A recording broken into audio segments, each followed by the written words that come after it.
বন্ধুরা, স্বাগতম কালের ধুলোতে। ইতিহাসে কিছু স্থান থাকে যা কেবল পাথরের নয়, বরং মানুষের সাহস, স্বাধীনতা আর মাতৃভাষার জন্য লড়াইয়ের প্রতীক হয়ে থাকে। আজ আমরা যে স্থাপত্যের গল্প শুনতে যাচ্ছি তা হলো ঢাকা শহরের হৃদয়ে দাঁড়ানো শহীদ মিনার। 1952 সালের ভাষা আন্দোলন থেকে শুরু করে আজও বাংলার মানুষের অহংকার।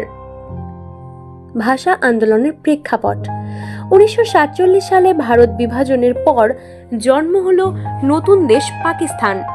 তবে দুটি ভৌগোলিক অঞ্চলের মধ্যে মিল না থাকায় এবং ভাষার সমস্যার কারণে উত্তেজনা সৃষ্টি হলো। পশ্চিম পাকিস্তান বাংলাভাষী জনগণের ওপর উর্দু ভাষাকে আনুষ্ঠানিক রাষ্ট্রভাষা হিসেবে চাপিয়ে দেওয়া শুরু করে। এটি বাংলাভাষী জনগণের মধ্যে ক্ষোভ সৃষ্টি করে। স্কুল কলেজের ছাত্রদের নেতৃত্বে এক বিপ্লবী আন্দোলন শুরু হয়, যা পরবর্তীকালে হয়ে ওঠে ভাষা আন্দোলন। ভাষা রক্ষার আন্দোলন ছিল কেবল একটি ভাষার জন্য নয়, বরং সংস্কৃতি, পরিচয় এবং মর্যাদার লড়াই। ছাত্রলীগ, শিক্ষক, সাধারণ মানুষ সহজেই এক হয়ে শহর রাস্তায় নামেন।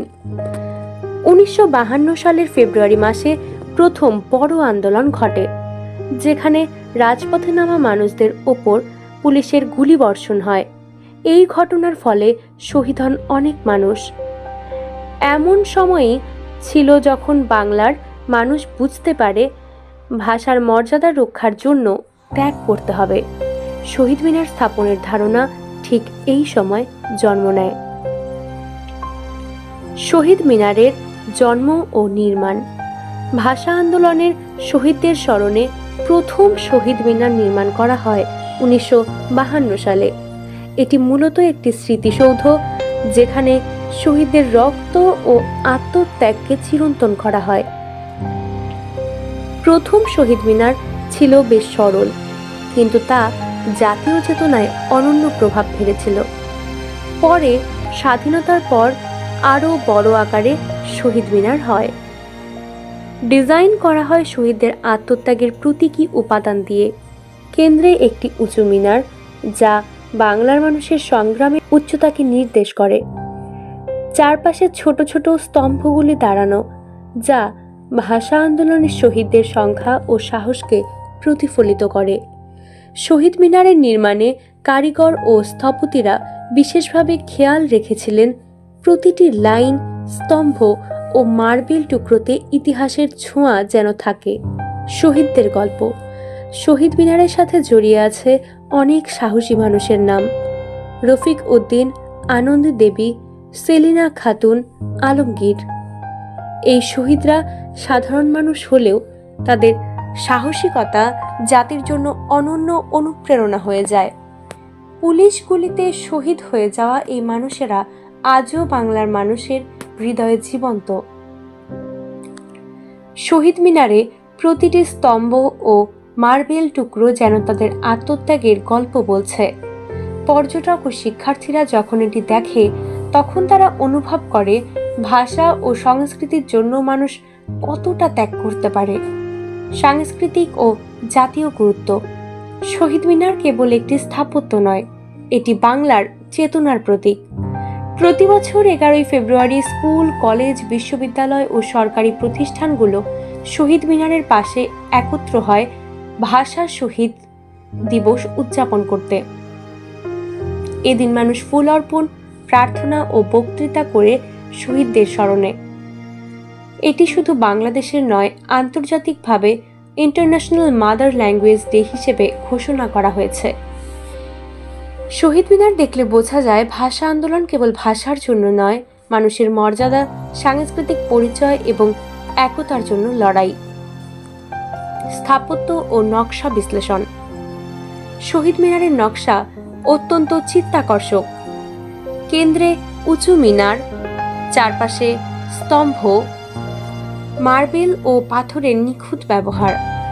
স্থাপত্যবিদরা বলেন মিনারের উঁচু স্তম্ভগুলি বাংলার মানুষের সংগ্রামের উচ্চতাকে প্রতিফলিত করে। নকশায় এমন উপাদান আছে যা দেখলে মনে হয় মানুষের সাহস ও ভাষার মর্যাদা এক হয়ে ওঠে। পর্যটক ও শিক্ষার্থীদের জন্য গুরুত্ব। আজকের দিনে শহীদ মিনার শুধু ইতিহাসের চেতনার প্রতীক নয়, এটি শিক্ষার্থীদের শিক্ষার স্থান।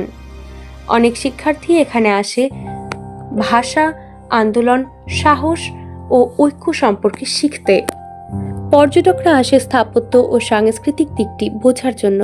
শিক্ষার্থীরা প্রার্থনা করে, শহীদদের প্রতি শ্রদ্ধা জানায়। শহীদ মিনার বাংলার মানুষের হৃদয়ে এক চিরন্তন চেতনা তৈরি করেছে, যা প্রজন্মের পর প্রজন্ম ধরে বহন হয়। শহীদ মিনার আমাদের শেখায় ভাষা, সংস্কৃতি ও স্বাধীনতার জন্য লড়াই করা কতটা গুরুত্বপূর্ণ। এটি আমাদের মনে করিয়ে দেয় সাহস, একতা ও মানবিক মর্যাদার মান। শহীদ মিনারের প্রতিটি মার্বেল, স্তম্ভ এবং ডিজাইন আজও প্রতিফলিত করে মানুষের আত্মত্যাগ ও সাহসের গল্প। বাংলার মানুষ, বাংলাদেশ এবং সমগ্র বিশ্বের মানুষ আজও মিনারকে শ্রদ্ধা করে। এটি শুধু একটি স্থাপত্য নয়, বরং চেতনার প্রতীক। বন্ধুরা, শহীদ মিনার শুধু একটি মসজিদ বা মনুমেন্ট নয়, এটি আমাদের শেখায় মাতৃভাষার মর্যাদা রক্ষা করতে, একতা বজায় রাখতে এবং সাহসী হতে। যদি ভিডিওটি ভালো লেগে থাকে তবে লাইক করুন, কমেন্ট করুন এবং শেয়ার করতে ভুলবেন না। আর সাবস্ক্রাইব করুন কালের ধুলো, যাতে আমরা আরও ইতিহাসের ধুলো মুছে আপনাদের কাছে পৌঁছে দিতে পারি এমনই অজানা কাহিনী।